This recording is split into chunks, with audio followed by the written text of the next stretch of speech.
ఏ వ్యక్తి కూడా క్రీస్తు యేసు ప్రభుని విడిచిపెట్టడానికి వీల్లేదు. ఎవరు కూడా ఆ యొక్క విశ్వాస యాత్రలోంచి పక్కకి వెళ్ళిపోవడానికి వీల్లేదు అనేటువంటి గొప్ప సంకల్పంతో ఆయన కొన్ని నిర్ణయాలు తీసుకున్నట్లుగా ఈ యొక్క పత్రికలో మనం చూడగలం. చూడండి, 3వ అధ్యాయము మొదటి 5 వచనాల్లో ఈ విధంగా అంటున్నాడు అపోస్తలుడైన పౌలు. కాబట్టి ఇక సహింపజాలక ఏథెన్సులో మేము ఒంటిగానైనా ఉండుట మంచిదని ఎంచి ఈ శ్రమల వలన ఎవడునూ కదిలించబడకున్నట్లు మిమ్మల్ని స్థిరపరచుటకును మీ విశ్వాస విషయమై మిమ్మల్ని హెచ్చరించుటకును మన సహోదరును క్రీస్తు సువార్త విషయంలో దేవుని పరిచారకుడునైన తిమోతిని పంపితిమి. మేము మీ యొద్ద ఉన్నప్పుడు మనము శ్రమను అనుభవించవలసి ఉన్నదని మీతో ముందుగా చెప్పితిమి కదా, అలాగే జరిగింది. ఇది మీకు తెలియను. అట్టి శ్రమలను అనుభవించుటకు మనము నియమించబడిన వారమని మీరెరుగుదురు. ఇందుచేత నేనును ఇకను సహింపజాలక శోధకుడు మిమ్మల్ని ఒకవేళ శోధించినేమో అనియు మా ప్రయాసము వ్యర్థమైపోవునేమో అనియు మీ విశ్వాసాన్ని తెలుసుకొనవలనని అతన్ని పంపితిమి అనేటువంటి విషయాన్ని తెలియపరుస్తూ ఉన్నాడు. ఈరోజు నేను ముఖ్యంగా 3 అంశాలు మీతో చెప్పాలని ఆశపడతా ఉన్నాను. మొదటిగా, సంఘము పట్ల పౌలు హృదయంలో మూర్తిభవించినటువంటి క్రీస్తు ప్రేమ. మొదటి పాయింట్, సంఘం పట్ల పౌలు హృదయంలో మూర్తిభవించినటువంటి క్రీస్తు ప్రేమ. రెండవ పాయింట్, విశ్వాస యాత్రలో క్రీస్తు నిమిత్తమైనటువంటి శ్రమలు తప్పనిసరి. విశ్వాస యాత్రలో క్రీస్తు నిమిత్తమైనటువంటి శ్రమలు తప్పనిసరి. మూడవ విషయం ఏంటంటే, తిమోతి ద్వారా సంఘానికి దేవుని యొక్క గొప్ప ఆదరణ. తిమోతి ద్వారా సంఘానికి దేవుని యొక్క గొప్ప ఆదరణ. చూడండి, మొదటి పాయింట్, పౌలు హృదయంలో మూర్తిభవించినటువంటి క్రీస్తు ప్రేమ అనే విషయాన్ని మనం చూద్దాం. ఇక్కడ 3వ అధ్యాయము మొదటిలో కాబట్టి అనేటువంటి పదముతోటి అపోస్తలుడైన పౌలు ప్రారంభించాడు. కాబట్టి అంటే అంతకుముందు చెప్పినటువంటి ఆ విషయాన్ని అంతటిని బట్టి ఈ విషయాన్ని చెప్తున్నాను అనేటువంటి విషయం అక్కడ తెలియపరుస్తూ ఉన్నాడు. అంతకుముందు ఏం చెప్పాడు? 2వ అధ్యాయము ఎండింగ్లో ఏం చెప్పాడు? లాస్ట్ టైం మనం చదువుకున్నాం, నేర్చుకున్నాం. ఏం చెప్పాడంటే, సంఘాన్ని తాను ఎంత గొప్ప బలంతో ప్రేమిస్తున్నాడో, సంఘం పట్ల తన ఎంత గొప్ప ఆప్యాయతను కలిగి ఉన్నాడో, సంఘాన్ని యేసుక్రీస్తు ప్రభుకు పవిత్ర సంఘంగా అప్పగించడే తన లక్ష్యంగా, తన ధ్యేయంగా ఆయన ఏ విధంగా ఉంచుకున్నాడో, సంఘం పట్ల ఆయనకున్నటువంటి ఈ యొక్క గొప్ప అసాధారణమైన ప్రేమను వెల్లడిపరిచాడు. సంఘంలో తన తండ్రిగా ఎలా బాధ్యతలు నిర్వర్తించాడో, సంఘంలో ఒక తల్లిగా ఎలా బాధ్యతలు నిర్వర్తించాడో, సంఘంలో ఒక సహోదరుడికి ఎలా బాధ్యతలు నిర్వర్తించాడో తెలియపరుస్తూ ఆయన యొక్క గొప్ప అసాధారణమైన క్రీస్తు ప్రేమను అక్కడ ఆయన ప్రత్యక్షపరిచాడు. సంఘం పట్ల ఇంత గొప్ప ప్రేమ కలిగిన వాడిగా, సంఘం పట్ల ఇంత గొప్ప అభిమానం కలిగిన వాడిగా, సంఘం పట్ల ఇంత గొప్ప భారం కలిగిన వ్యక్తిగా ఆయన ఏం చేస్తున్నాడో చెప్తున్నాడు. కాబట్టి ఇంత గొప్ప ప్రేమను కలిగి ఉన్నాను కాబట్టి, ఇంత గొప్ప ఆప్యాయతను కలిగి ఉన్నాను కాబట్టి, సంఘం పట్ల ఇంత భారాన్ని కలిగి ఉన్నాను కాబట్టి, క్రీస్తు పరిచర్యలో మిమ్మల్ని వధువు సంఘంగా క్రీస్తుకు అప్పగించడమే నా ఆనందం కాబట్టి ఏం చేశాడు అంట, ఇక సహింపజాలక ఏథెన్సులో మేము ఒంటిగానైనా ఉండుట మంచిది అని ఎంచి అనేటువంటి విషయాన్ని తెలియపరుస్తూ ఉన్నాడు. చూడండి, ఇక్కడ పౌలు తన యొక్క భావోద్రేకాల ఒత్తిడిని ఇక్కడ తెలియపరుస్తూ ఉన్నాడు. తన ప్రేమను వెల్లడిపరుస్తూ తన భావోద్రేకాల ఒత్తిడిని మనకు తెలియపరుస్తూ ఉన్నాడు. ఏంటి అంటే, మిమ్మల్ని చూడాలనేటువంటి ఒక గొప్ప కోరికతో నేను, భావోద్రేకంతో నేను ఉంటూ ఉన్నాను అంటున్నాడు. సహింపలేకపోతున్నాను ఈ ఎడబాటు నేను అంటా ఉన్నాడు. అదేవిధంగా ఈ శ్రమల్లో మిమ్మల్ని విడిచిపెట్టి దూరంగా ఉండటం నాకు చాలా భారంగా ఉంది అంటున్నాడు. సంఘం పట్ల ఎంత ప్రేమ కలిగిన వ్యక్తిగా ఈ యొక్క పరిస్థితుల్లో, క్లిష్ట పరిస్థితుల్లో, పెర్సిక్యూషన్ సమయంలో, శోధనల సమయంలో మిమ్మల్ని విడిచిపెట్టడం గొప్ప భారంగా నాకు ఉంది అంటా ఉన్నాడు. అలా ఉన్నప్పుడు ఆయన తీసుకున్నటువంటి నిర్ణయాలు ఎలా ఉన్నాయో చూడండి. ఏ పరిస్థితుల్లో అటువంటి నిర్ణయం తీసుకున్నాడో కూడా మనం చూద్దాం. ఇక్కడ ఏమంటున్నాడంటే, నేను ఏథెన్సులో ఒంటరిగానైనా ఉండుట మంచిదని ఎంచి తిమోతిని మీ దగ్గరికి పంపించాను అని అంటా ఉన్నాడు. ఇక్కడ అపోస్తున్నటువంటి పౌలు తెస్సలోనికలో సంఘము శోధనల గుండా వెళ్తూ ఉందని, శ్రమల గుండా వెళ్తూ ఉందని, ఇరుకు ఇబ్బందులు గుండా వెళ్తూ ఉందని ఆయన గ్రహించాడు. ఎటువంటి పరిస్థితిలో గ్రహించాడంటే ఆయన కూడా శ్రమలు అనుభవిస్తూ ఉన్నాడు ఏథెన్సులో. చూడండి 3వ అధ్యాయం 7వ వచనం చూడండి. అక్కడ ఈ విధంగా రాయబడి ఉంది, అందుచేత సహోదరులారా మా ఇబ్బంది అంతటిలోనూ శ్రమ అంతటిలోనూ మీ విశ్వాసాన్ని చూసి మీ విషయంలో ఆదరణ పొందితిమి. ఎటువంటి పరిస్థితుల్లో ఉన్నాడు ఆయన? మా ఇబ్బంది అంతటిలోనూ మా శ్రమ అంతటిలోనూ అంటున్నాడు. సో ఆయన ఏథెన్సులో సంతోషంగా లేడు. ఏథెన్సులో ఆయన పూల పాన్పు మీద పడుకోలేదు. ఏథెన్సులో ఆయన సుఖమైనటువంటి జీవితాన్ని అక్కడ గడపట్లేదు. కానీ అక్కడ కూడా ఆయన భయంకరమైనటువంటి ఇబ్బందులు శ్రమలు అనుభవిస్తూ ఉన్నాడు. ఇటువంటి ఇబ్బందుల్ని శ్రమల్ని అనుభవిస్తూ కూడా ఎదుటివారి యొక్క ఇబ్బందుల గురించి ఆలోచించడం ఎంత గొప్ప విషయం ఆలోచించండి. ఇది యేసుక్రీస్తు ప్రభువుకు కలిగినటువంటి మనస్సు. ఆయన శ్రమల్లో ఉన్నప్పుడు సైతం, ఆయన ఇబ్బందుల్లో ఉన్నప్పుడు సైతం, ఆయన కష్టాల్లో ఉన్నప్పుడు సైతం కూడా సంఘం యొక్క కష్టాల గురించి ఆలోచించేటువంటి మనస్సు. ఆయన శ్రమల్లో ఉన్నప్పుడు కూడా సంఘం యొక్క శ్రమల్లో నుంచి సంఘాన్ని రక్షించాలనేటువంటి మనస్సు, సంఘం పట్ల భారము, సంఘం పట్ల ఆప్యాయత, ఇది యేసుక్రీస్తు ప్రభు కలిగినటువంటి మనస్సు అని మనం జ్ఞాపకం చేసుకోవాలి. క్రైస్ట్ లైక్ క్యారెక్టర్ అని మనం జ్ఞాపకం చేసుకోవాలి. క్రీస్తు సారూప్యంలో ఆయన ఎదుగుతున్నటువంటి వ్యక్తి కాబట్టే క్రీస్తులో ఉన్నటువంటి లక్షణాల్లో ఆయన జీవితంలో మూర్తిభవించాయి. యేసుక్రీస్తు ప్రభువారు కలువరి శిలువలో మరణిస్తూ ఉన్నప్పుడు, కలువరి శిలువలో ఆయన వేదనలు అనుభవిస్తూ ఉన్నప్పుడు, కలువరి శిలువలో రక్తసిక్తమైపోతున్నప్పుడు తను మరణిస్తున్నాడు అనేటువంటి వేదన అతనికి లేదు, తను చనిపోతున్నాడు అనేటువంటి బాధ లేదు. కానీ ఆయన తనను నమ్ముకున్న వారి గురించి ఆలోచిస్తున్నాడు. తండ్రి వీరిని క్షమించండి, తండ్రి వీరిని ఆదరించండి. తన తల్లి అయిన మరియ గురించి ఆలోచిస్తూ ఉన్నాడు, తన యొక్క శిష్యుల గురించి ఆలోచిస్తూ ఉన్నాడు, తనను సిలువ వేసినటువంటి వారి క్షమాపణ గురించి ఆలోచిస్తూ ఉన్నాడు, తనను నమ్ముకోబోయేటువంటి వారి యొక్క రక్షణ గురించి ఆలోచిస్తూ ఉన్నాడు. ఇది తాను శ్రమల్లో ఉండి కూడా ఎదుటి వారిని మేలుని గురించి ఆలోచించేటువంటి తత్వము యేసుక్రీస్తు ప్రభు వారి దగ్గర నుంచి నేర్చుకున్నటువంటి వ్యక్తి. అందుకే అపోస్తలుడైన పౌలు చాలా సందర్భాల్లో నేను క్రీస్తుని పోలి నడుచుకున్న ప్రకారం మీరు నన్ను కూడా పోలి నడుచుకోండి అని అంత ధైర్యంగా చెప్పగలిగాడు. సో ఇటువంటి క్యారెక్టరు మనలో ఎదుగుతూ ఉందా? ఇటువంటి వ్యక్తిత్వంలో మనం అవలంబిస్తూ ఉన్నామా? ఇటువంటి గుణలక్షణాలు మనలో కార్యసాధకం అవుతున్నాయా? క్రీస్తు యేసు కలిగినటువంటి మనస్సు మనలో ఈ విధంగా వ్యక్తపరచబడుతూ ఉందా లేదా మనం పరీక్షించుకోవాలి. ఎప్పుడు చూసినా మన ఇబ్బందులు, మన ఇరుకులు, మన సమస్యలు, మన పరిస్థితులు, మన స్థితిగతులు, మన కుటుంబం, మన జీవితం, మన ఉద్యోగం, మన యొక్క శాలరీ, ఈ విషయాల మీదే ముందుకు వెళ్ళిపోతూ ఉండేటువంటి స్వార్థపూరితమైన ఆలోచనలతోనే మనం నిండిపోన్నామా?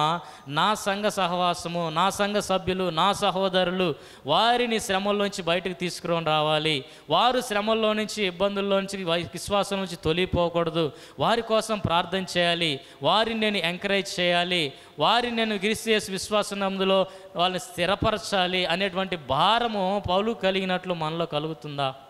మనం జ్ఞాపకం చేసుకోవాలి. మనము స్వార్థాన్ని విడిచిపెట్టాలి.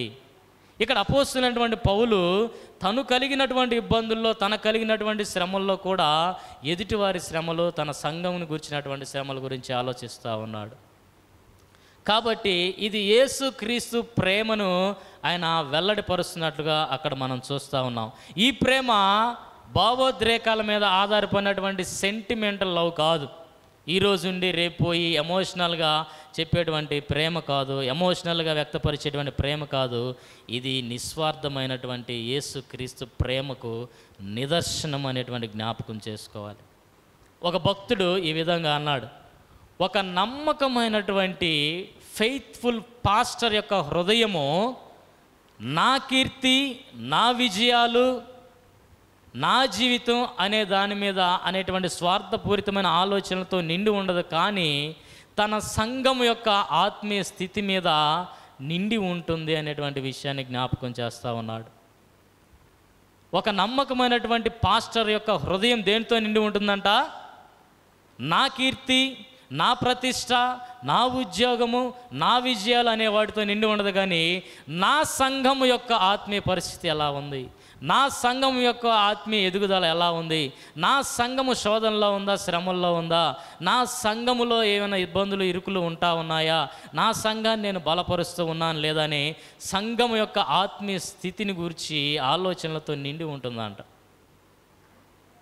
ఈ రోజుల్లో చాలామంది పాస్టర్స్, గొప్ప గొప్ప ప్రీచర్స్, బిషప్స్, పోపులు అవుతా ఉన్నారు, సన్మానాలు చేయించుకుంటా ఉన్నారు, కిరీటాలు పెట్టుకుంటా ఉన్నారు.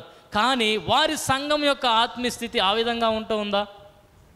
ఆ ఎదుగుదల కేవలం ఆయన వ్యక్తిగత జీవితంలోనే కనిపిస్తుందా? ఆ ఎదుగుదల ఆయన సంఘం యొక్క ఆత్మీయ స్థితిలో కనిపిస్తూ ఉందా? ఎస్, నువ్వు బిషప్వే, గొప్ప ప్రీచర్వే, గొప్ప పోపువే, గొప్ప స్థానంలో ఉన్నావు, శాల్వాలతో సన్మానించబడుతున్నావు. అయితే నీ సంఘం ఆ విధంగా ఉందా? నీ సంఘం యొక్క ఆత్మీయ స్థితి ఆ విధంగా ఉందా? సంఘం చూడబోతే ఆత్మీయంగా చిన్న భిన్నమైపోయినటువంటి ఛిద్రబద్ధమైనటువంటి పరిస్థితుల్లో బలహీనంగా, శోధనల చేత, విశ్వాసంలో తప్పిపోతా, ఏమాత్రం ఎదుగు బదుగు లేని సంఘంగా ఉంది. సంఘ కాపురు చూడబోతే బిషప్, సంఘ కాపురు చూడబోతే పోప్, సంఘ కాపురు చూడబోతే గొప్ప గొప్ప ప్రీచర్, ఇంటర్నేషనల్ ప్రీచర్. సంఘం చూడబోతే రోగగ్రస్తులైనటువంటిది, మూర్ఛిల్లినటువంటిది, కుంటిదానిలా, గుడ్డిదానిలాగా ఎక్కడ వేసిన గొంగలు అక్కడే ఉండేటువంటి ఆత్మీయ స్థితిలో ఉన్నటువంటి పరిస్థితి. సో అపోస్తలుడైన పౌలు ఏమంటున్నాడు అంటే సంఘం గురించి, నేను ఎదుగుతున్నాను అంటే, నాకేదైనా కిరీటం లభిస్తుందంటే, నాకేదైనా సన్మానం వస్తుంది అంటే, నాకేదైనా అతిశయ కారణం ఉందంటే, అది యేసుక్రీస్తు ప్రభు ఎదుట మిమ్మల్ని వధువు సంఘంగా నిలబెట్టినప్పుడే అది నాకు గొప్ప కిరీటం. That's my gift. దానిలో నేను అతిశయిస్తాను. సంఘం ఎదగకుండా నేను వ్యక్తిగతంగా ఎంతగా పోపునైతే, ఎంత గొప్ప ప్రీచర్నైతే ఉపయోగం ఏముంది? అందులో నాకు ఆనందం ఏముంది? సో కాబట్టి అపోస్తలుడైనటువంటి పౌలు యొక్క హృదయము తన విజయం మీద, తన కీర్తి మీద, తన పేరు మీద, తన ప్రతిష్ట మీద లేదు, కానీ తన సంఘం యొక్క ఆత్మీయ స్థితి మీద ఆధారపడి ఉంది. సో సంఘం పట్ల క్రీస్తు ప్రేమను ఈ విధంగా మూర్తిభవించాడు అనేటువంటి విషయాన్ని జ్ఞాపకం చేయొచ్చు. సంఘాన్ని ఏ విధంగా తను ప్రేమించాడో కొరింథీ సంఘానికి రాస్తూ ఆయన ఈ మాట అంటున్నాడు. 2వ కొరింథీయులకు రాసిన పత్రిక 12వ అధ్యాయము 15వ వచనం ఒకసారి చదవండి. కాబట్టి నాకు జరిగినది యావత్తు మీ ఆత్మల కొరకు బహు సంతోషముగా నేను వ్యయపరుస్తాను అని అంటా ఉన్నాడు. నన్ను నేనే వ్యయపరుచుకుందును, నేను మిమ్మల్ని ఇంత ఎక్కువగా ప్రేమిస్తున్నాను అని అంటున్నాడు. చూడండి, నేను ఎంతగా మిమ్మల్ని ప్రేమిస్తున్నానంటే నాకున్న సమస్తాన్ని మీకు అప్పగించడానికి సిద్ధపడ్డాను. చివరిగా ఇంకొక మాటలో చెప్పాలంటే నన్ను నేనే స్వయంగా మీకు అప్పగించుకోవడానికి, వ్యయపరచుకోవడానికి ఇష్టపడుతున్నాను, అంతగా మిమ్మల్ని నేను ప్రేమించాను అనేటువంటి మాటను ఆయన తెలియపరుస్తూ ఉన్నాడు. సో ఎలా ఇది పాసిబుల్ అయిందంటే, ఇది యేసుక్రీస్తు ప్రభు యొక్క ప్రేమను మూర్తిభవిస్తున్నాడు, ప్రతిబింబిస్తున్నాడు అనే విషయాన్ని జ్ఞాపకం చేసుకుంటూ ఉన్నాడు. చూడండి, అదేవిధంగా ఈ బలమైనటువంటి ప్రేమ సంఘం పట్ల, ఈ బలమైనటువంటి ఆప్యాయత సంఘం పట్ల ఆయన్ని త్యాగం చేయటానికి పురికొల్పింది. త్యాగం చేశాడు. ఎటువంటి త్యాగం చేశాడు అంటే అక్కడ రాయబడి ఉంది చూడండి. ఏథెన్స్లో నేను ఒంటరిగానైనా ఉండుట మంచిదని ఎంచి తిమోతిని మీ దగ్గరికి పంపించాను. తిమోతిని ఏథెన్స్లో తన సహపనివాడిగా, తన తోటి సహవాసంలో ఉండేటువంటి వ్యక్తిగా, పరిచర్యలో ఇద్దరు కలిసి కొనసాగుతూ జత పనివారుగా ఉంటూ ఉన్న క్రమంలో తిమోతిని ఆయన అక్కడ తెస్సలోనిక పట్టణానికి పంపించడానికి త్యాగం చేశాడు. చూడండి, ఏథెన్స్లో పరిచర్య చేయటం అంటే, అది ఒంటరిగా పరిచర్య చేయటం అంటే కష్టతరంతో కూడుకున్నటువంటి విషయం. ఎందుకంటే ఏథెన్స్ నగరం అంతా కూడా విగ్రహాలతో నిండి ఉంటుంది. ఏథెన్స్ నగరం అంతా కూడా విగ్రహారాధనకు మారుపేరు. ఏథెన్స్ నగరం అంతా కూడా అతిదేవతా భక్తి కలిగినటువంటి వాళ్ళు నిష్టగా ఉండేటువంటి వాళ్ళు, విగ్రహారాధన చేసేటువంటి వారు.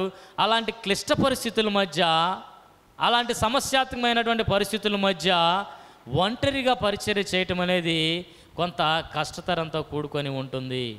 జత పనివాడైనటువంటి తిమోతి ఉన్నప్పుడు ఏమవుతుందంటే వారిద్దరు ఒకరినొకరు ఆదరించుకోవడానికి, ఒకరినొకరు బలపరుచుకోవడానికి, ఒకరికొకరు సహకరించుకోవడానికి, ఒకరికొకరు ప్రార్థన చేసుకోవడానికి, వారు పరిచర్యలో కలిసి కొనసాగడానికి ఈజీ అవుతుంది. అయితే నేను ఒంటరిగా అయినా ఉండటానికి ఇష్టపడతాను, ఈ సమస్యలను ఒంటరిగా అయినా ఎదుర్కోవడానికి సిద్ధపడతాను, నేను ఒంటరిగానైనా ఇక్కడ పరిస్థితులు నేను ఎదుర్కొంటాను, కానీ మీరు మాత్రం అక్కడ శ్రమల ద్వారా విశ్వాసంలో కదిలిపోవడానికి వీల్లేదు. కాబట్టి తిమోతిని మీ దగ్గరికి నేను పంపించడానికి ఇష్టపడుతున్నాను అనేటువంటి త్యాగానికి ఆయన నడిపించింది ఆయన ప్రేమ.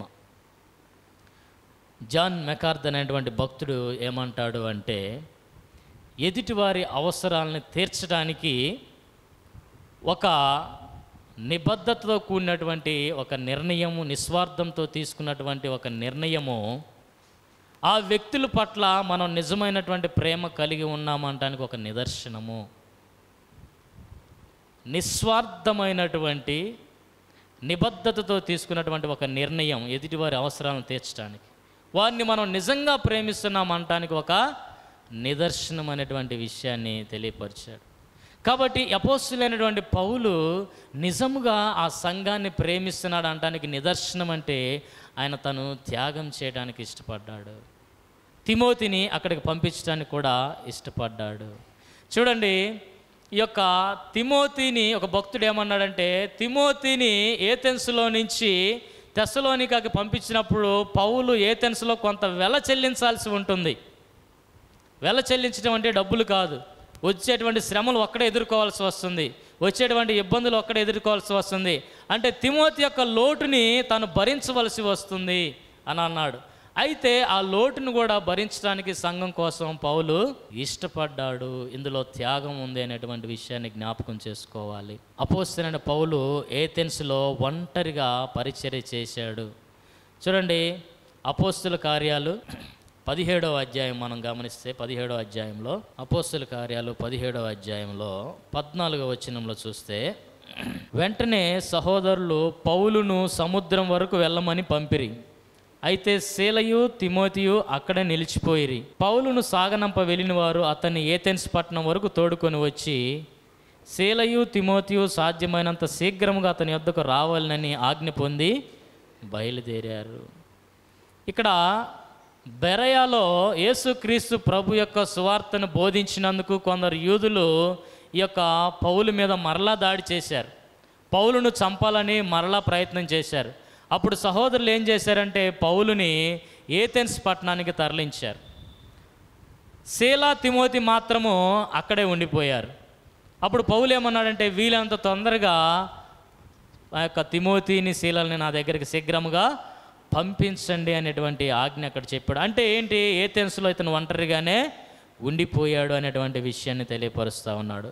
చూడండి, 16వ వచనంలో పౌలు ఏథెన్సులో వారి కొరకు కనిపెట్టుకొని ఉండగా ఆ పట్టణము విగ్రహాలతో నిండి ఉండుట చూచాడు. సో ఒంటరిగా ఉన్నాడు. ఈ యొక్క తిమోతి శీలల కోసం కనిపెట్టుకొని ఉన్నాడు, ఎప్పుడు వస్తారని.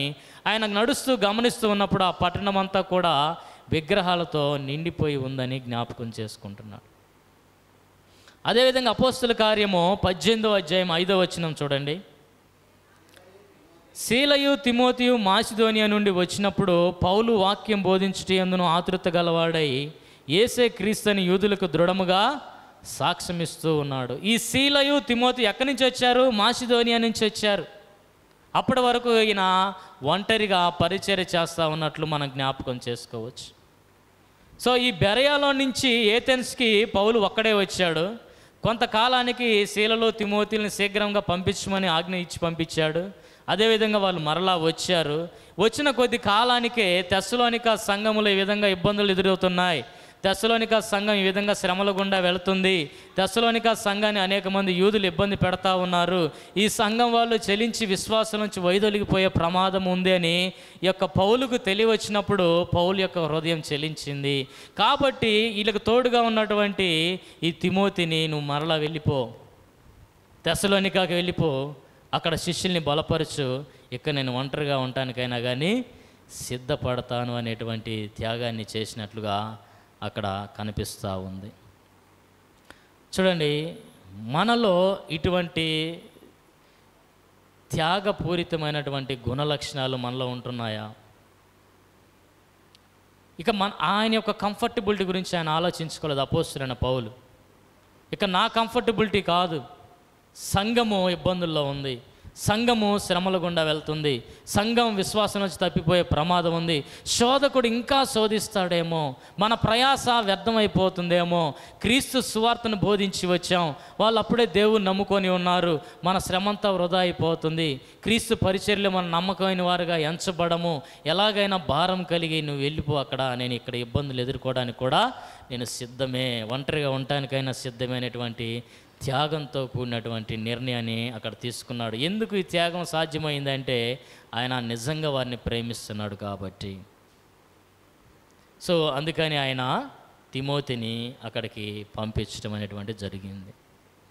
రెండో విషయాన్ని మనం గమనిస్తే, ఈ విశ్వాస యాత్రలో శ్రమలు అనేటువంటివి ఖచ్చితంగా ఉంటాయి. శ్రమలు అనేటువంటివి విశ్వాస యాత్రలో తప్పనిసరిగా ఉంటాయనేటువంటి విషయాన్ని జ్ఞాపకం చేస్తున్నాడు. చూడండి, అదే 3వ అధ్యాయంలో ఇక్కడ అంటా ఉన్నాడు, మేము మీ యొద్ద ఉన్నప్పుడు మనం శ్రమను అనుభవించవలసి ఉన్నదని మీతో ముందుగా చెప్పితిమి కదా, అలాగే జరిగింది, అది మీకు తెలియను, అట్టి శ్రమలను అనుభవించడానికి మనము నియమింపబడిన వారమని మీరు ఎరుగుదురు. యేసుక్రీస్తు ప్రభునందు సద్భక్తితో బ్రతకను ఉద్దేశించిన ప్రతి వారు ఏం పొందుతారు? శ్రమను పొందుతారు అనేది వాక్య సత్యం. ఈ సత్యాన్ని అపోస్తలుడైన పౌలు దాచుకోలేదు, ఈ సత్యాన్ని అపోస్తలుడైన పౌలు మరుగు చేయలేదు, ఈ సత్యాన్ని యథావిధంగా వాళ్ళకి ముందుగానే బోధించాడు. రైట్ డాక్ట్రిన్లో, హితబోధలో, ఆరోగ్యకరమైనటువంటి సత్యవాక్యంలో వారిని ముందుగానే స్థిరపరిచాడు. శ్రమలు మనం అనుభవించవలసి వస్తుంది అని చెప్పాడు. Prosperity gospel బోధించాల.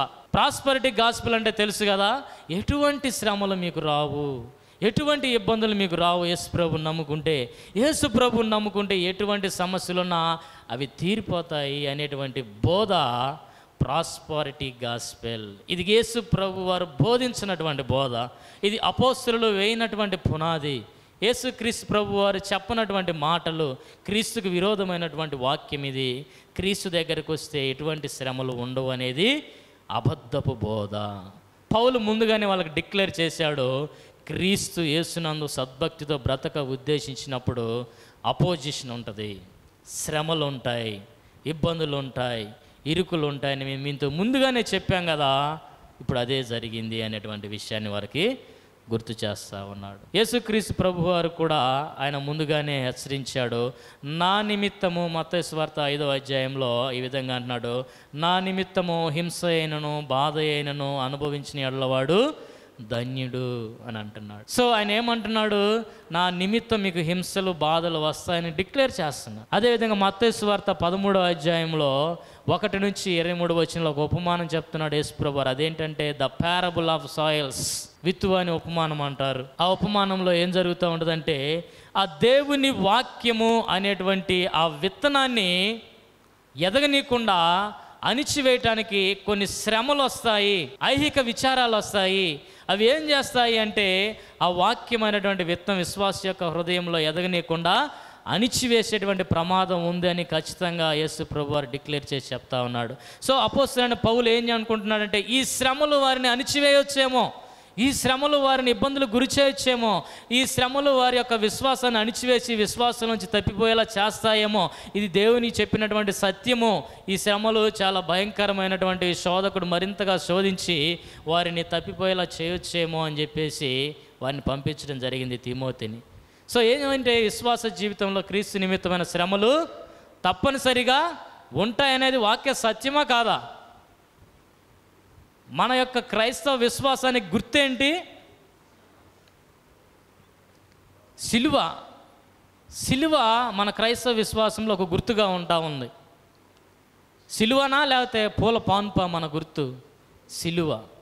యేసుక్రీస్తు ప్రభు ఈ మార్గాన్ని ఏ మార్గం అన్నాడు? ఇరుకు మార్గం అని అభివర్ణించాడు. ఎందుకు అంటే ఇది కాస్త వ్యతిరేకతతో కూడుకున్నటువంటి మార్గం. ఈ లోకంలో అపోజిషను, వ్యతిరేకత ఉంటా ఉంది, సాతాను యొక్క దాడులు జరుగుతూ ఉంటాయి. మీ విశ్వాస యాత్రలో మిమ్మల్ని పక్కకు తీసుకెళ్ళడానికి అనుదినం టెంప్టేషన్స్ వస్తూ ఉంటాయి. సాతాను యొక్క అనుచరుల ద్వారా మీకు దాడులు జరుగుతూ ఉంటాయి. మీకు ఇబ్బందులు వస్తూ ఉంటాయి. కాబట్టి ఈ ఇబ్బందులు నాకెందుకులే అని చెప్పేసి వెళ్ళిపోతేనేమో విశాల మార్గం నీకు రెడీగా ఉంది. ఈ ఇబ్బందులు గుండా వెళ్ళాలంటే ఇది ఇరుకు మార్గం అని దాన్ని ఆయన అభివర్ణించాడు. సో కాబట్టి ఈ క్రైస్తవ విశ్వాసంలో శ్రమలు అనేటువంటివి తప్పనిసరి అనేటువంటి విషయాన్ని జ్ఞాపకం చేసుకోవాలి. అదేంది, యేసు ప్రభుని నేను నమ్ముకుంటే నాకు శ్రమలు వచ్చాయండి, శ్రమలు పోతాయని చెప్పేసి నేను యేసు ప్రభు దగ్గరకు వస్తే, శ్రమలు ఉండవని చెప్పేసి నేను యేసు ప్రభు దగ్గరకు వస్తే, ఎటువంటి ఇరుకు ఇబ్బంది లేకుండా కంఫర్టబిలిటీ లైఫ్ కోసం నేను యేసు ప్రభు దగ్గరకు వస్తే ఇలాంటి లైఫ్ వచ్చింది ఏంటి అని మీరు ఆశ్చర్యపోవాల్సిన అవసరం లేదు. ఎందుకంటే మీకు ఆల్రెడీ నేను ముందే డిక్లేర్ చేసి చెప్పాను అప్పుడు పౌలు అంటున్నాడు. సో యేసు ప్రభు ఒక వాక్య సత్యం చెప్పేది ఏంటంటే శ్రమలు అనేవి ఉంటూనే ఉంటాయి. చూడండి, తండ్రి కూడా యేసుక్రీస్తు ప్రభు కుమారుడైన ప్రభుని శ్రమల ద్వారానే సంపూర్ణునిగా చేశాడు. హెబ్రీలకు రాసినటువంటి పత్రిక, హెబ్రీ పత్రిక 2వ అధ్యాయము 10వ వచనాన్ని మనం గమనిస్తే అక్కడ ఈ విధంగా రాయబడి ఉంటా ఉంది.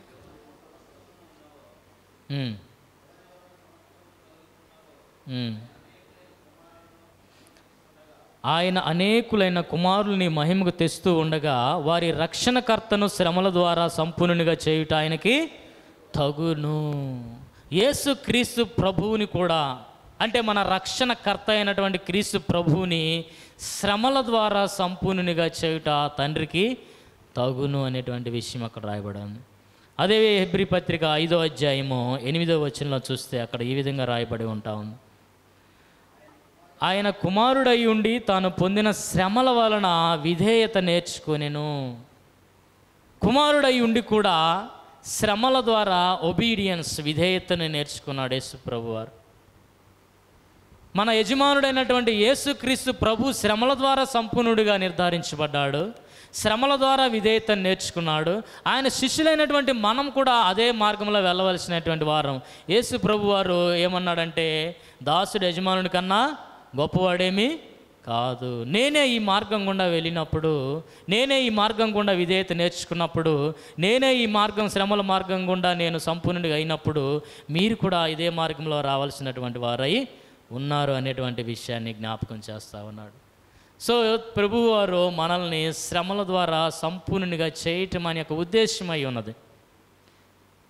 అపోస్తలుడైన పేతురు కూడా ఏమంటున్నాడంటే, నశించిపోతున్నటువంటి సువర్ణము అగ్నిపరీక్ష వలన ఏమవుతుంది, అది మేలిమి బంగారంగా చిత్రీకరించబడుతున్నప్పుడు మీ యొక్క విశ్వాసం కూడా ఆ విధంగా పరీక్షకు నిలిచిందయ్యి అది గొప్ప విశ్వాసంగా నిర్ధారించబడతా ఉంది అనే విషయాన్ని జ్ఞాపకం చేస్తూ ఉన్నాడు. సో దేవుడు మనల్ని శిక్షణకు గురి చేసినప్పుడు వచ్చేటువంటి కొన్ని ఇబ్బందులు ఉంటాయి. తండ్రి తన కుమారుల్ని శిక్షిస్తాడు, మేలు కోరి శిక్షిస్తాడు. సో మన విశ్వాస యాత్రలో మనకు నచ్చినటువంటి మార్గంలో మనం వెళ్తున్నప్పుడు తండ్రి శిక్షించి మంచి మార్గంలోకి నడిపించి మనల్ని క్రమశిక్షణకి గురి చేసేటువంటి పరిస్థితులు ఉంటాయి. అదేవిధంగా విశ్వాస యాత్రలో కొనసాగుతున్నటువంటి సాతాను యొక్క ఎదురుదారులు కూడా వచ్చేటువంటి శ్రమలు కూడా ఉంటాయి. కాబట్టి ఓవరాల్గా అపోస్తున్నటువంటి పౌలు అబ్జర్వ్ చేసి చెప్పినటువంటి వాక్య సత్యం ఏంటంటే, ఏ విధంగా చూసినా క్రైస్తవ విశ్వాస యాత్రలో శ్రమలు అనేటువంటివి తప్పనిసరిగా ఉంటాయి అనే విషయాన్ని జ్ఞాపకం చేస్తూ ఉన్నాడు. సో మనందరం కూడా ఈ సత్యం మీద నిలబడిన వాళ్ళై ఉండాలి. ప్రాస్పరిటీ గాస్పెల్ వైపు వెళ్ళటానికి వీల్లేదు. అపోస్తులైన పౌలు బోధించాడు, యేసుక్రీస్తు ప్రభు బోధించారు, శ్రమలు అనేవి తప్పనిసరి అని. శ్రమలు లేవని ఎవరైనా బోధిస్తూ ఉంటే వాళ్ళ దగ్గరికి వెళ్ళడానికి మాత్రం మీరు ఏమాత్రమూ సముఖత చూపించొద్దు. అది వాక్యానికి విరుద్ధమైన బోధని గ్రహించండి. అట్టి బోధకుల దగ్గరికి రావద్దు, అట్టి బోధకులతో సహవాసం చేయొద్దు, అట్టి బోధకుల యొక్క బోధని మీరు వినొద్దు. కాబట్టి వారిని అవాయిడ్ చేయండి. సత్యం ఏం చెప్తుందో, బైబిల్ ఏం చెప్తుందో, అపోస్తులు ఏం చెప్పారో, క్రీస్తు ఏం పునాది వేశాడో ఆ సత్యవాక్యం నందు మనం స్థిరంగా నిలబడాలి అనే విషయాన్ని మేము జ్ఞాపకం చేస్తూ ఉన్నాను. రకరకాల దుర్బోధలు విస్తరించిపోతూ ఉన్నాయి. కాబట్టి మీరు క్రీస్తు యేసు పునాది రాయి అయినటువంటి ఆ యొక్క రాయి మీద, అపోస్తులు వేసినటువంటి ఆ పునాది మీదే, ఆ సత్యం మీదే కట్టబడాలి అనేటువంటి విషయాన్ని నేను జ్ఞాపకం చేస్తూ ఉన్నాను. ఇంకా ఏమంటున్నాడు అంటే, ఈ శ్రమల ద్వారా మీరు కదిలించబడకుండా ఉండునట్లు అని అంటున్నాడు. కదిలించబడకుండా ఉండాలి అనేటువంటి మాటని ఆ గ్రీకు పదంలో దాని యొక్క అసలైన అర్థం ఏంటంటే కుక్క తన తోకని ఆడించేటువంటి ఆ యొక్క సందర్భంలో తీసుకున్నటువంటి మాట అది. నక్క వినయం, మోసపుచ్చేటువంటి తత్వం, ఇది సాతాను యొక్క యాటిట్యూడ్. ముఖస్థుతి చేసో, నక్క వినయాన్ని నటించో, మీ మీద ప్రేమను నటించో, మీ మీద గొప్ప ఆప్యాయత నటించో సాతాను మిమ్మల్ని కదిలిస్తాడు అనేటువంటి అర్థంలో వాడబడినటువంటి పదం.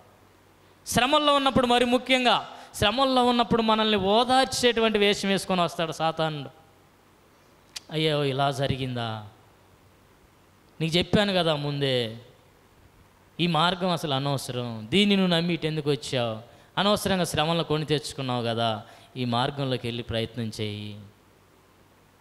కాదండి దేవుడు ఈ మార్గంలో నమ్మన్నాడు, అలా చెప్పాడా దేవుడు? హవ్వని మోసం చేసింది అదే క్వశ్చన్ తోటి, అవునా అలా చెప్పాడా? సో ఏం చేస్తాడు అంటే వారిని ఏదో ఉద్ధరించడానికి వెళ్తున్నట్లుగా ఒక నక్క వినయాన్ని నటిస్తాడు. హవ్వ మీద ఆయనకేదో గొప్ప ప్రేమ ఉన్నట్టుగా ఆ సాతానుడు ఏం చేశాడంటే, లేదు లేదు లేదు, నేను మీ మంచి కోరిచ్చాను, ఇవి తింటే మీకు లైఫ్ ఉంటుంది, ఇవి తింటే మీ కన్నులు వెలిగించబడతాయి, ఆయన అలా చెప్పాడా? సో అవునా అనే విషయాలు ఏం చేస్తాయంటే ఆడేదో మన ప్రేమను కోరి, మన మేలును కోరి, మన మంచిని కోరి, మనం చక్కగా ఎదుగు నిమిత్తం మనకు డైరెక్షన్ చేస్తున్నాడేమో అనిపిస్తూ ఉంటుంది.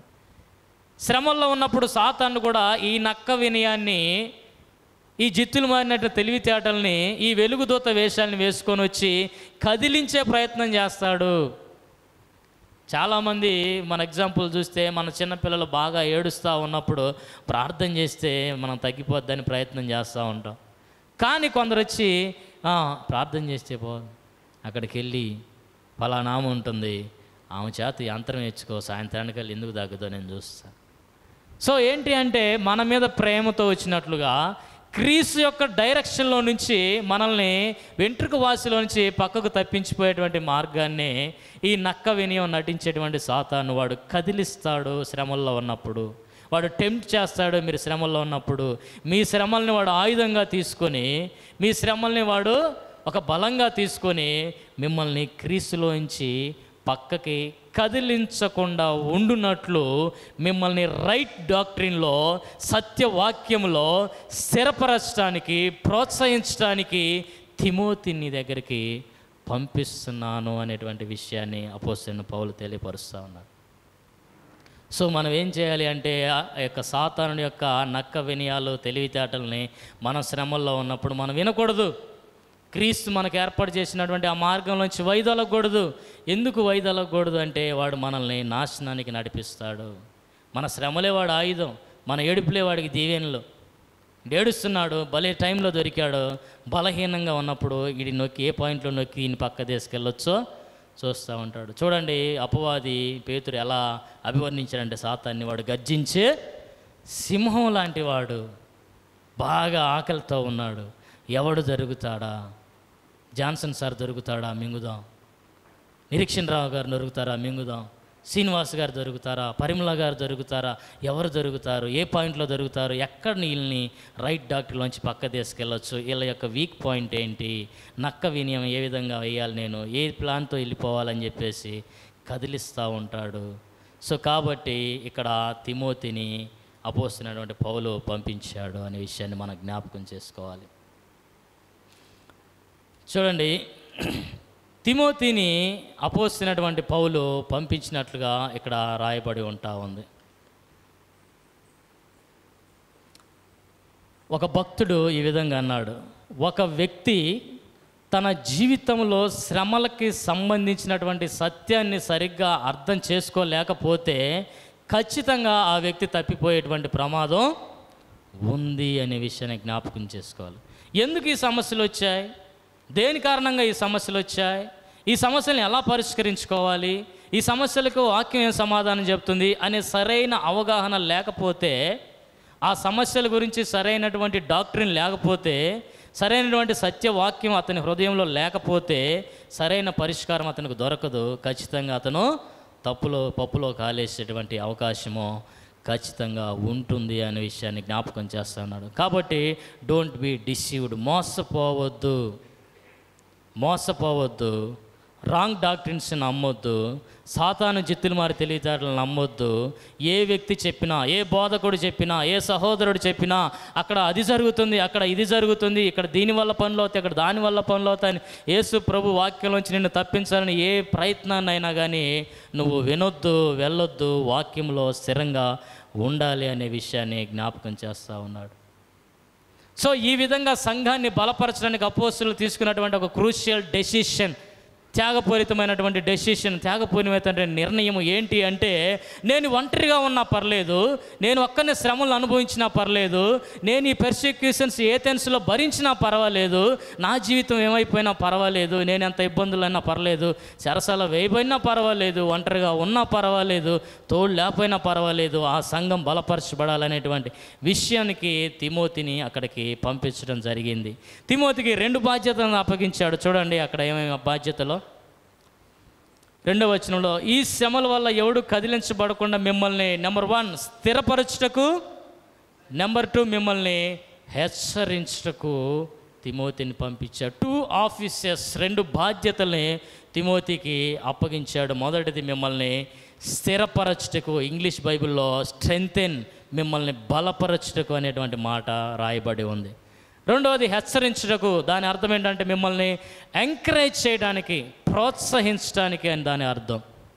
బలపరచడానికి, ప్రోత్సహించడానికి తిమోతిని మీ దగ్గరికి పంపిస్తున్నాను. ఎవరు ఈ తిమోతి అని అంటే, చూడండి అపోస్తుల కార్యాలు 16వ అధ్యాయము 1 నుంచి 3 వచనాలు చూస్తే అక్కడ తిమోతితో పౌలు యొక్క పరిచయం చూస్తాం. పౌలు దెర్బేకును లుస్త్రాకును వచ్చును. అక్కడ తిమోతి అని ఒక శిష్యుడు ఉండెను. అతడు విశ్వసించినటువంటి ఒక యూదురాలి కుమారుడు. అతని తండ్రి గ్రీసు దేశస్థుడు. అతడు లుస్త్రాలోను ఈకోనియాలోను ఉన్న సహోదరుల వలన మంచి పేరు పొందినవాడు. అతడు తనతో కూడా బయలుదేరి రావాలని పౌలు కోరి, అతని తండ్రి గ్రీసు దేశస్థుడిని ఆ ప్రదేశంలోని యూదులకు అందరికీ తెలియను కాబట్టి వారిని బట్టి అతన్ని తీసుకొని సున్నతి చేయించెను. తిమోతిని పౌలు కలుసుకున్నటువంటి ప్రదేశము లుస్త్రాలో కలుసుకున్నాడు. తిమోతి మంచి బిలీవర్, వాళ్ళ తల్లి కూడా మంచి బిలీవర్, ఆమె ఒక యూదురాలు, వాళ్ళ తండ్రి గ్రీసు దేశస్థుడు. ఆయన అప్పుడు పౌలు తిమోతి యొక్క విశ్వాసాన్ని కనుగొని, నువ్వు కూడా నాతో పాటు పరిచర్యకి రావాలని చెప్పేసి ఆయన అక్కడి నుంచి తోడుకొని వెళ్ళినట్టుగా మనం గమనించవచ్చు. అదేవిధంగా 1 తిమోతి రాసినటువంటి పత్రిక 1వ అధ్యాయము 5వ వచనంలో కూడా ఇక్కడ ఈ విధంగా రాయబడి ఉంటా ఉంది. 1వ అధ్యాయము 5వ వచనంలో తిమోతి రాసినటువంటి 1వ పత్రిక,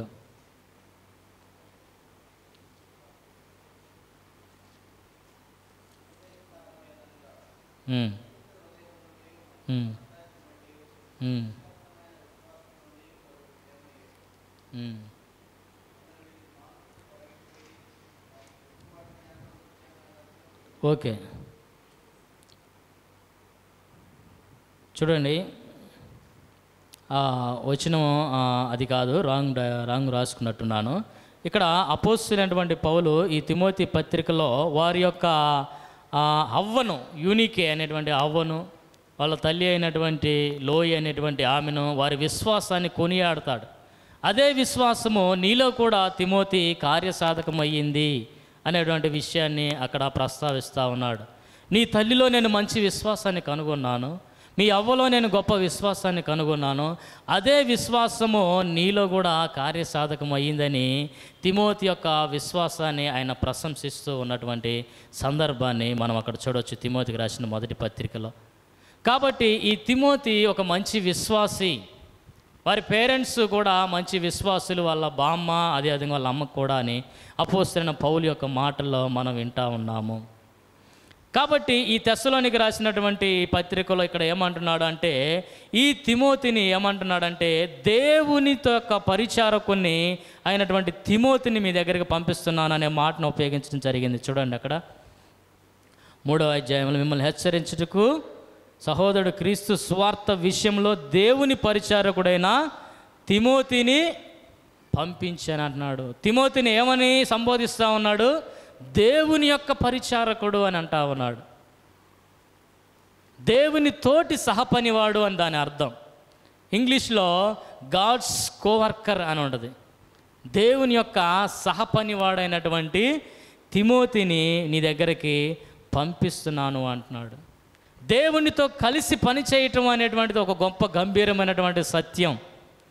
ఇది వీళ్ళు బోధించేటువంటి సువార్త యేసుక్రీస్తు ప్రభువుని గూర్చినటువంటి సువార్త, పరిశుద్ధాత్మ నడిపింపు ద్వారా చేసేటువంటి సువార్త, దేవుని యొక్క సహకారంతో చేసేటువంటి సువార్త, దేవుని యొక్క బలంతో దేవునితో పాటుగా చేసేటువంటి సువార్త. కాబట్టి దేవునితో సహపనివాడైనటువంటి తిమోతి అనేటువంటి మాటను అక్కడ అపోస్తలుడైనటువంటి పౌలు ఉపయోగించాడు అనేటువంటి మాటను మనం జ్ఞాపకం చేసుకోవచ్చు. అపోస్తలుడైన పౌలు కూడా చాలాసార్లు ఈ సువార్తను బోధించడానికి మేము నమ్మదగిన వారని దేవుని చేత ఎంచబడ్డాము అని అంటున్నాడు. సో దేవుడు మమ్మల్ని నమ్మకస్తులని అప్పగించాడు. కాబట్టి వీళ్ళు దేవునితో పాటు సహపనివారు అనేటువంటి విషయాన్ని ఆయన అక్కడ జ్ఞాపకం చేస్తూ ఉన్నాడు. సో వీరిని ఆదరించడానికి పంపిస్తున్నాడు, వీరిని బలపరచడానికి పంపిస్తూ ఉన్నాడు, వీరిని ప్రోత్సహించడానికి పంపిస్తూ ఉన్నాడు ఈ తిమోతిని. అనేక సార్లు దేవుడు మన యొక్క ఆదరణకర్త. వాస్తవానికి దేవుడే మన ఆదరణకర్త. 2 కొరింథీయులకు రాసినటువంటి పత్రిక 1వ అధ్యాయము 3-5 వచనాలు చదివితే సమస్తమైనటువంటి ఆదరణ దేవుడి దగ్గర నుంచే వస్తుందని అపోస్తలుడైన పౌలు అక్కడ చెప్తా ఉన్నాడు. కొరింథీయులకు రాసినటువంటి 2వ పత్రిక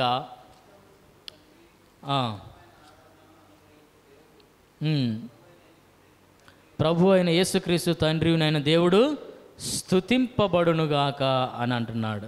చూడండి, దేవుడు మమ్మల్ని ఏ ఆదరణతో ఆదరించుచున్నాడో ఆ ఆదరణతో ఎట్టి శ్రమల్లో ఉన్న వారినైనా ఆదరించడానికి శక్తి గలవారం అగునట్లు అని అంటా ఉన్నాడు. చూడండి, ఏ ఆదరణతో దేవుడు ఆదరిస్తున్నాడో ఆ ఆదరణతో ఎట్టి శ్రమల్లో ఉన్నవారినైనా ఆదరించడానికి శక్తి గలవారం అగునట్లు ఆయన ఈ శ్రమ అంతట్లో మమ్మల్ని ఆదరిస్తూ ఉన్నాడు. దేవుడు మనల్ని సమస్త విషయాల్లో కూడా ఆదరించేటువంటి గొప్ప దేవుడు. మన ఆదరణకర్త ఎవరు? దేవుడు. ఏ విషయాల్లో ఆయన మనల్ని ఆదరిస్తారంటే సమస్త విషయాల్లో కూడా ఆయన మనల్ని ఆదరించేటువంటి గొప్ప దేవుడు అనేటువంటి విషయాన్ని మనం జ్ఞాపకం చేసుకోవాలి. చూడండి, రోమాపత్రిక 8వ అధ్యాయం 32-37 వచనాలు చదివితే అక్కడ ఒక మాట ఉంటుంది. యేసు తండ్రి మన కొరకు తన అద్వితీయ కుమారుడైన క్రీస్తు ప్రభువుని ఇవ్వడానికే వెనదీయలేదు.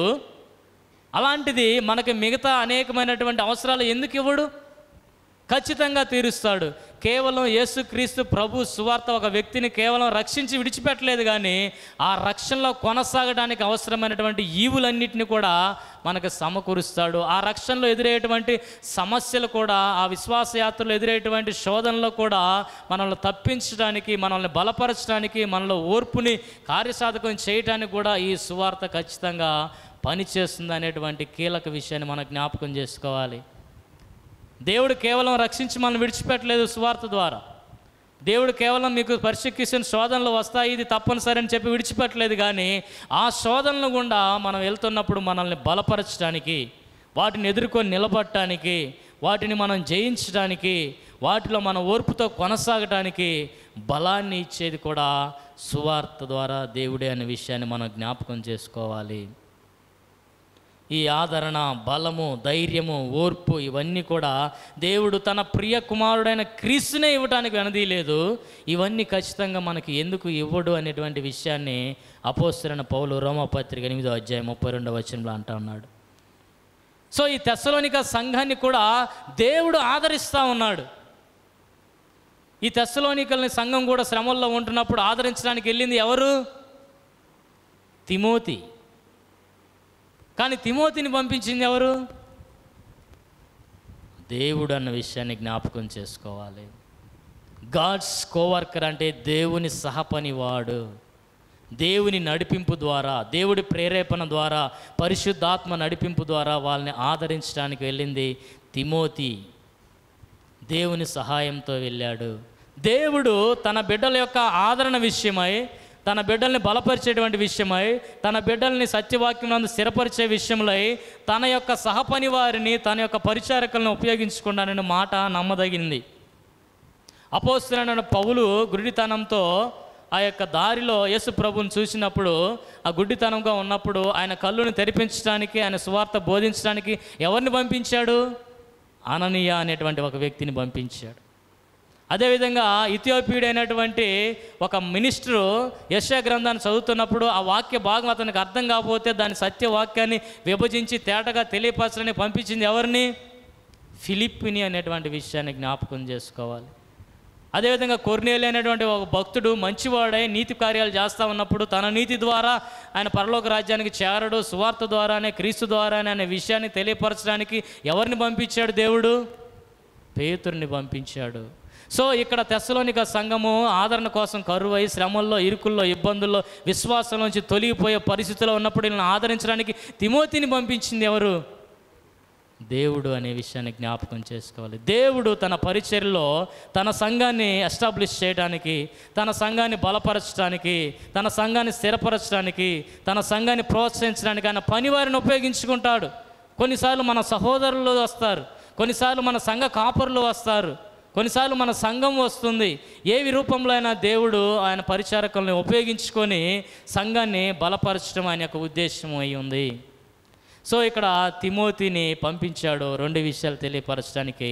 ఏంటంటే మొట్టమొదటిగా వారిని సువార్తనందు బలపరచడానికి, రెండవది ప్రోత్సహించడానికి అనేటువంటి విషయాన్ని జ్ఞాపకం చేసుకోవాలి. సమస్తమైనటువంటి ఆదరణని ఆదరించేటువంటి వాడు దేవుడే. తిమోతిని పంపించింది దేవుడే అనే విషయాన్ని జ్ఞాపకం చేసుకోవాలి. యోబు గ్రంథము 42వ అధ్యాయము 2వ వచనం చూస్తే అక్కడ యోబు తేటగా ఈ విషయాన్ని చెప్తా ఉన్నాడు.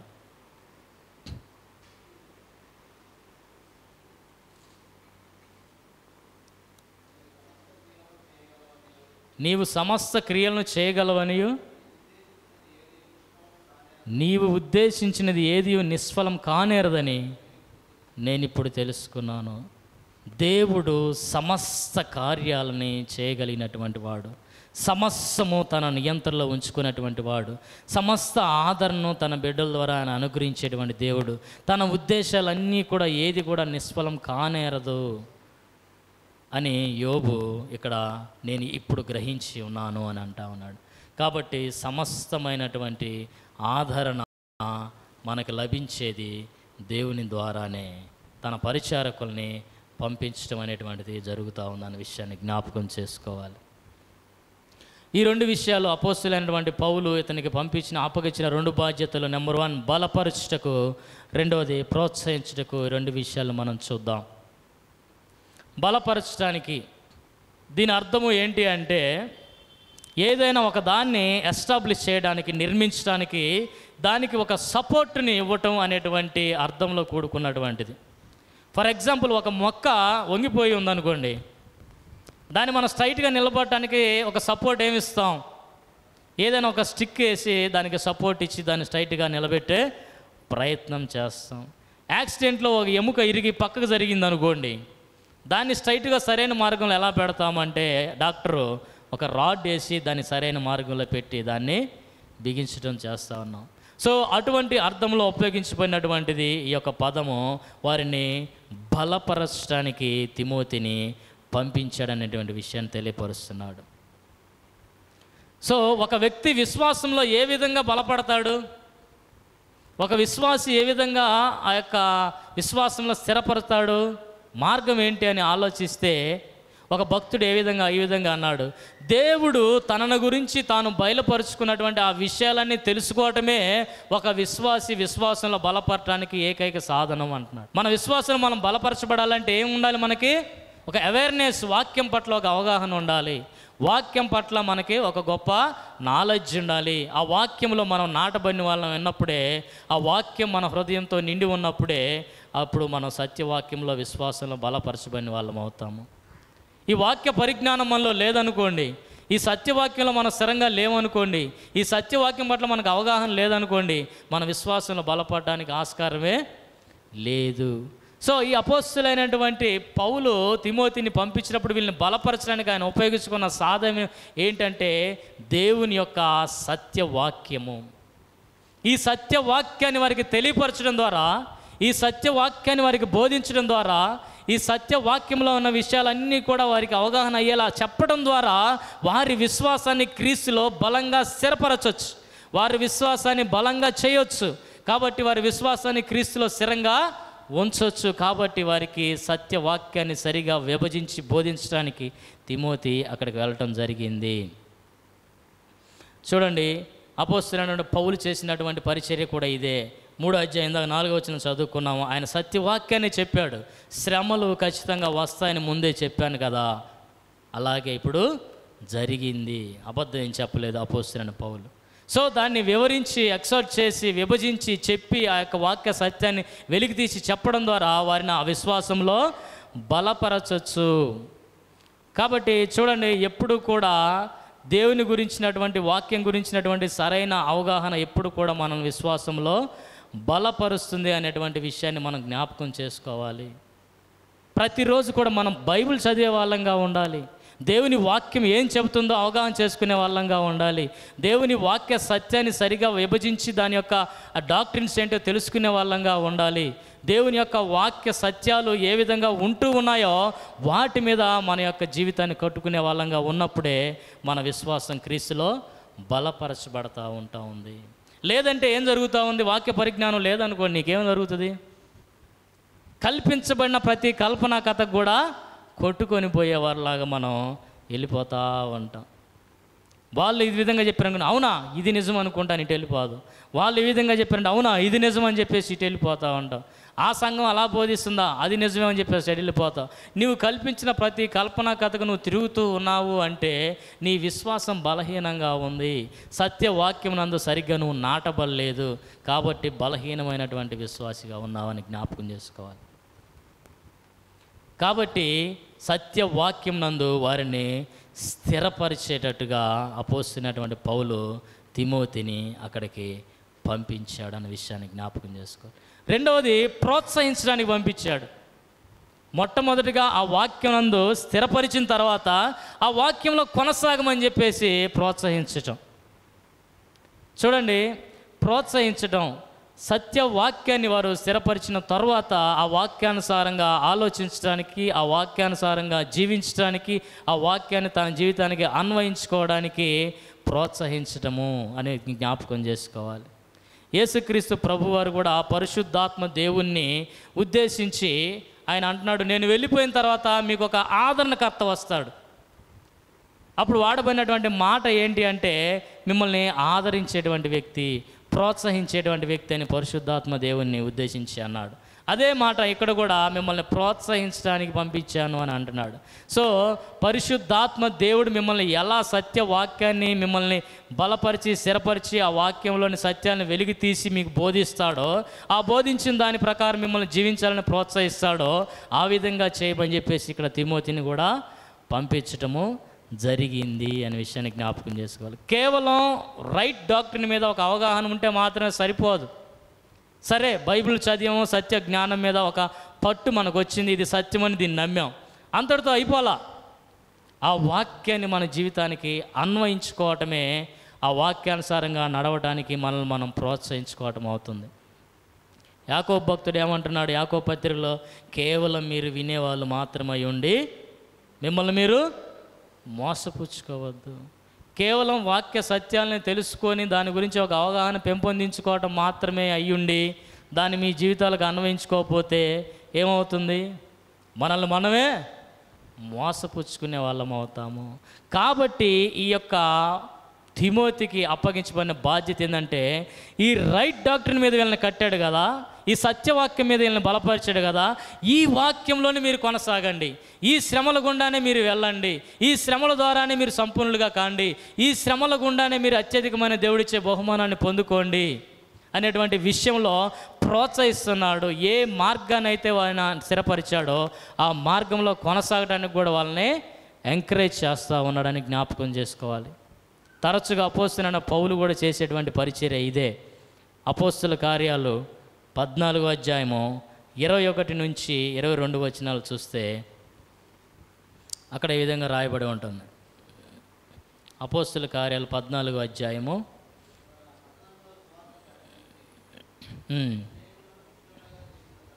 చూడండి. వారు ఆ పట్టణంలో సువార్తను ప్రకటించి అనేకులను శిష్యులుగా చేసిన తర్వాత లుస్త్రాకును ఈకోనియాకును అంతియోకయకు తిరిగి వచ్చి శిష్యుల మనస్సుల్ని దృఢపరిచి విశ్వాసమందు నిలకడగా ఉండవాలని, అనేక శ్రమలను అనుభవించి మనం దేవుని రాజ్యంలో ప్రవేశించవాలని వారిని హెచ్చరించారు, ఎంకరేజ్ చేశారు. ఈ శ్రమల గుండానే మనం వెళ్ళాలని చెప్పేసి ఒకసారి సువార్తను బోధించి వారు విడిచిపెట్టలా. ఆ సత్యవాక్యం నందు వాళ్ళని స్థిరపరిచి విడిచిపెట్టలా. ఆ వాక్యం నందు మీరు వెళ్ళాలి అని, ఈ శ్రమల గుండా మీరు వెళ్ళాలి అని చెప్పేసి, వారిని ఈ మార్గంలో మీరు నిలకడగా ఉండాలి అని చెప్పేసి ఆ మార్గంలో వెళ్ళడానికి వాళ్ళని ప్రోత్సహించారు, హెచ్చరించి వాళ్ళ పరిచర్యని చేస్తున్నట్లుగా మనం గమనించవచ్చు. పౌలు తను స్థాపించిన సంఘాలన్నింటికి కూడా తిరిగి వెళ్తూ ఉన్నాడు. ఆ మార్గంలో వారిని వెళ్తున్నారా లేదని హెచ్చరిస్తూ ఉన్నాడు. ఆ మార్గం ఈ విధంగా ఉంటూ ఉందని వాళ్ళకి జ్ఞాపకం చేస్తూ ఉన్నాడు. కాబట్టి అపోస్తులైనటువంటి పౌలు తిమోతికి కూడా అప్పగించినటువంటి బాధ్యత ఏంటంటే సత్యవాక్యం నందు వారిని స్థిరపరిచి ప్రోత్సహించాలి, ఈ యొక్క సాతాను టెంప్టేషన్కి కదలకుండా ఉండున్నట్లు అని అంటా ఉన్నాడు. కాబట్టి ఇంకా ఏమంటున్నాడంటే వాళ్ళని ఎంకరేజ్ చేయి ఈ మార్గంలో. రోమాపత్రిక 8వ అధ్యాయం 18వ వచనంలో పౌలు ఎంకరేజ్ చేస్తూ ఉన్నాడు. ఏమని అంటే, మనం పొందుకోబోయే బహుమానం ముందు ఇప్పుడు మనం అనుభవిస్తున్నటువంటి క్షణమాత్రం ఉండే ఈ యొక్క చులకన శ్రమలు ఎంత అంటున్నాడు. సో ఎంకరేజింగ్ దట్ వే, ఈ మార్గంలోకి వెళ్ళటానికి వాళ్ళని ప్రోత్సహిస్తూ ఉన్నాడు. నువ్వు అత్యధికమైన గొప్ప బహుమానాన్ని పొందుకోబోతున్నావు. యేసుక్రీస్తు ప్రభుని నువ్వు చూడకపోతా ఉన్నావు. యేసుక్రీస్తు ప్రభు ఇచ్చే జీవ కిరీటాన్ని పొందుకోబోతా ఉన్నావు. యేసుక్రీస్తు ప్రభు ఇచ్చే నిత్య జీవాన్ని పొందుకోబోతా ఉన్నావు. దేవుని రాజ్యంలో ఒక వాసిగా నువ్వు ఉండబోతా ఉన్నావు. దేవునితో నువ్వు ఉండబోతా ఉన్నావు. దాని ముందు పోలిస్తే ఇప్పుడు నువ్వు అనుభవించేటువంటి శ్రమలు ఎంత, ఆ శ్రమలు కూడా క్షణమాత్రం ఉండేవి. So encouraging in that way, ఆ మార్గంలో నువ్వు వెళ్ళు. ఇవి పెద్ద సమస్యలు కాదు, ఇవి శాశ్వత కాలం ఉండే సమస్యలు కాదు, నువ్వు పొందుకునే బహుమతి ముందు ఇవి పెద్ద ఎనదగినటువంటి సమస్యలు కాదు. కాబట్టి ఈ సత్య వాక్యం నందు నువ్వు స్థిరంగా నిలబడి ఈ వాక్యం గుండానే నువ్వు ప్రయాణం చేయని చెప్పేసి బోధిస్తూ ఉన్నాడు. సో బలపరిచి స్థిరపరిచి ఆ మార్గంలో వెళ్ళడానికి వారిని ప్రోత్సహిస్తూ ఉన్నాడు అనే విషయాన్ని జ్ఞాపకం చేసుకోవాలి. సో ఈ పొందబోయేటువంటి బహుమానాన్ని చూపించి, దేవుని రాజ్యంలో నువ్వు వాసిగా ఉండబోతున్న బహుమానాన్ని చూపించి వాళ్ళని ఎంకరేజ్ చేస్తూ తిమోతి వారిని బలపరిచినట్లుగా అక్కడ మనం చూస్తూ ఉన్నాం. సో ఈరోజు కూడా మనం కూడా మన జీవితాల్లో శ్రమలు వస్తున్నాయి, వాస్తవమే. ఇబ్బందులు వస్తున్నాయి, వాస్తవమే. యేసు ప్రభు నమ్ముకున్నందుకు ప్రతికూల పరిస్థితులు వస్తున్నాయి, వాస్తవమే. అనేక సమస్యలు, అది ఏ రకమైన సమస్యలైనా కావచ్చు. అది కుటుంబంలో చిన్న చిన్న సమస్యలైనా కావచ్చు. భర్త నమ్ముకుంటే భార్యకు ఒక సమస్య, భార్య నమ్ముకుంటే భర్తకు ఒక సమస్య, ఇరువురు విశ్వాసులు కాబట్టి వచ్చే సమస్యలు కావచ్చు. ఇరువురికి కూడా బైబిల్ పరమైన జ్ఞానం లేకపోతే వచ్చే సమస్యలు కావచ్చు. లోకానుసారమైన సమస్యలు కావచ్చు, ఇరుగు పొరుగు వారు వచ్చే సమస్యలు కావచ్చు, సువార్త ప్రకటించినప్పుడు వచ్చే సమస్యలు కావచ్చు, ఏదైనా కావచ్చు. ఈరోజు మీకు చెప్పేటువంటి గొప్ప సత్యం ఏంటంటే, తిమోతి ద్వారా ఆ యొక్క సంఘాన్ని ఎలా బలపరిచాడో దేవుడు ఈరోజు మిమ్మల్ని కూడా బలపరుస్తూ ఉన్నాడు. ఈ శ్రమలు శాశ్వతం కాదు, ఈ శ్రమలు కొంతకాలం ఉండేవి, క్షణమాత్రం ఉండేవి అనేటువంటి విషయాన్ని జ్ఞాపకం చేసుకోవాలి. సో మీరు కదిలించబడటానికి వీల్లేదు, జస్ట్ కాసేపు ఉండిపోయేటువంటి శ్రమలు అంటున్నాడు. అదేంటంటే చాలా కాలం ఉంటాయి అనుకోవచ్చు, కానీ మన జీవితాన్ని, మన 70 సంవత్సరాల ఆ యొక్క ఆయుష్కాలాన్ని బైబిల్ ఏం చెప్తుందంటే క్షణమాత్రం ఉండేటువంటి జీవితం అంటున్నాడు. నీటి బుడగ లాంటి జీవితం అని అంటున్నాడు. ఎంతసేపు కనపడి అంతలో ఆవిరైపోయిన జీవితం అంటున్నాడు. అంతలో మొలిచి సాయంత్రానికి వాడిపోయే గడ్డి లాంటి జీవితం అన్నాడు. సో ఈ 70 సంవత్సరాలు మనం సుదీర్ఘకాలం అని భావించడానికి వీల్లేదు. ఇది కొంతకాలమే, జస్ట్ తాత్కాలికము, క్షణమాత్రం ఉండే జీవితాలు. ఎన్ని తరాలు గడిచిపోయినాయి, ఎన్ని యుగాలు గడిచిపోయినాయి, ఎన్ని వేల సంవత్సరాలు గడిచిపోయినాయి. మనం కూడా రూపుమాయిపోదు. ఈరోజు ఇక్కడ కూర్చున్న సిట్టింగ్స్లో ఉన్న వాళ్ళం మనం కొన్ని సంవత్సరాల తర్వాత ఉండం. క్షణమాత్రం ఉండేటువంటి జీవితాలు, క్షణమాత్రం ఉండేటువంటి శ్రమల కోసం దేవుడిచ్చేటువంటి పరలోక రాజ్య భాగ్యాన్ని విడిచిపెట్టొద్దు. దేవుడిచ్చేటువంటి గొప్ప స్వాస్థ్యాన్ని విడిచిపెట్టొద్దు. సో తిమోతి వారిని ఎంకరేజ్ చేయి, తిమోతి వాళ్ళని సత్యవాక్యంలో ఎస్టాబ్లిష్ చేయి, వారు కదిలించబడటానికి వీల్లేదు. నేను ఆ సంఘాన్ని ప్రేమిస్తున్నాను, ఆ సంఘాన్ని ఆ దేవుని ఎదుట నిలబెట్టాలని ఆశిస్తున్నాను. అదే నా సంతోషం, అదే నా బహుమానం, అదే నా గోల్. కాబట్టి ఇక నేను తట్టుకోలేక సహించుకోలేక తిమోతిని మీ దగ్గరికి పంపిస్తున్నాను అని అంటున్నాడు. సో దేవుడు ఈరోజు ఈ వాక్యం ద్వారా నీతో మాట్లాడినట్లయితే నువ్వు కూడా ఈ విధంగా శ్రమల గుండా వెళ్తున్నప్పుడు నిన్ను కూడా దేవుడు బలపరుస్తున్నాడు, ఇదే మార్గంలో వెళ్ళమని స్థిరపరుస్తూ ఉన్నాడు. యేసుక్రీస్తు ప్రభువు సత్య సువార్తలో నిలకడగా ఉండు. క్రీస్తు నీ పాపముల నిమిత్తం నా పాపముల నిమిత్తం కలువరిలో బలియాగం చేసి వెల చెల్లించాడనే సత్యాన్ని నమ్ము. ఆయన మన కొరకు మరణించి రక్షణను మన కార్యసాధకం చేయటం మాత్రమే కాదు, కానీ ఈ రక్షణ యాత్రలో, ఈ విశ్వాస యాత్రలో ఎదుర్కొనే ప్రతి ఒడిదుడుకులో ఆదరణ ఇస్తూ ఉంటాడని విషయాన్ని జ్ఞాపకం చేసుకోవాలి. ఈ ప్రతి సమస్య కూడా చులకన మాత్రమే జ్ఞాపకం చేసుకోవాలి, తాత్కాలికమైనది మాత్రమే జ్ఞాపకం చేసుకోవాలి. ఒక గొప్ప బహుమానం నీకు ముందుందన్న విషయాన్ని జ్ఞాపకం చేసుకోవాలి. ప్రభువుని నమ్ముకోకుండా అనేక మంది ఇంకా కూడా వారు కూడా సత్య వాక్యం నందు స్థిరపరచబడి ఉండలేదు. మొదట్లో మనం చెప్పుకున్నట్లుగా వారి జీవితాలు వాక్యం నందు స్థిరపరచబడి ఉండకపోవడం బట్టి వారి జీవితాల్లో హోప్ లేక, నిరీక్షణ లేక వారి జీవితాన్ని అర్ధాంతరంగా ముగించుకొని ఆత్మహత్యలు చేసుకున్న వాళ్ళు ఎంతమంది లేరు? కారణం ఏంటంటే వాళ్ళు దేవుని నమ్ముకోలేదు. యేసు ప్రభువుని నమ్ముకొని ఆత్మహత్యలు చేసుకున్న వాళ్ళ సంఖ్య చాలా అరుదు, అసలు ఉండదు. ఎందుకంటే వారి జీవితం అయిపోలేదు, వారికి ఒక నిరీక్షణ ఉంది. యేసు ప్రభువుని నమ్ముకున్న వాళ్ళకి నిరీక్షణ లేదు. అందుకే 2022లో 12 లక్షల మంది ఆత్మహత్యలు చేసుకున్నారు. 2024లో 10 లక్షల మంది ఆత్మహత్య చేసుకున్నారు. ఎందుకు అంటే వారు సత్యవాక్యం నందు స్థిరంగా లేరు. జీవిత సత్యాల పట్ల వాళ్ళకి అవగాహన లేదు, ఆ సత్యాల కొనసాగడానికి ఆదరణ లేదు. కానీ దేవుడు ఈరోజు ఈ వాక్యం ద్వారా మిమ్మల్ని ప్రోత్సహిస్తున్నాడు, ఆదరిస్తున్నాడు. ప్రియ సహోదరి సహోదరులారా, క్రీస్తు వాక్యం నందు మాత్రమే మనం స్థిరంగా ఉండాలి. లోకంలో ఫిలాసఫర్స్ చాలామంది ఉన్నారు. చాలా ఫిలాసఫీలు చెప్తారు, నీ జీవితాన్ని ఇలా కట్టుకో, అలా కట్టుకో, సంతోషంగా ఉండాలంటే 6 చిట్కాలు, ఆనందంగా ఉండాలంటే 7 చిట్కాలు, మీ బ్రతుకు బాగుండాలంటే కొన్ని చిట్కాలు అని చెప్పేసి రకరకాల చిట్కాలు ఫిలాసఫీలు చెప్పేటువంటి తత్వవేత్తలు చాలామంది ఉన్నారు. వాటి మీద నువ్వు కట్టబడినప్పుడు ఏమవుతుందంటే నీ జీవితం అర్ధాంతరంగా ముగిసిపోతూ ఉంది, ఆత్మీయంగా నశించిపోతావు, నిత్య నరకానికి నాశనం అవుతావు. యేసుక్రీస్తు ప్రభువారు నిన్ను ఈరోజు పిలుస్తూ ఉన్నాడు, సిలువ దగ్గరికి రా, క్రీస్తు సువార్త నమ్ము, ఆ సత్య సువార్తలో, ఆ శాశ్వత ప్రేమలో నీ జీవితాన్ని నిర్మించుకొని ఆ మార్గంలో కొనసాగి ఆశ్చర్యకరమైన క్రీస్తు ఇచ్చే పరలోక రాజ్య భాగ్యాలు, ఆత్మీయ వరాలు, స్పిరిచువల్ బ్లెస్సింగ్స్ని అనుభవించవలసిందిగా కోరుచున్నాను. దేవుడి వాక్యాన్ని మన వినికిల్లో బహుగా దీవించి ఆశీర్వదించునుగాక. ఆమేన్.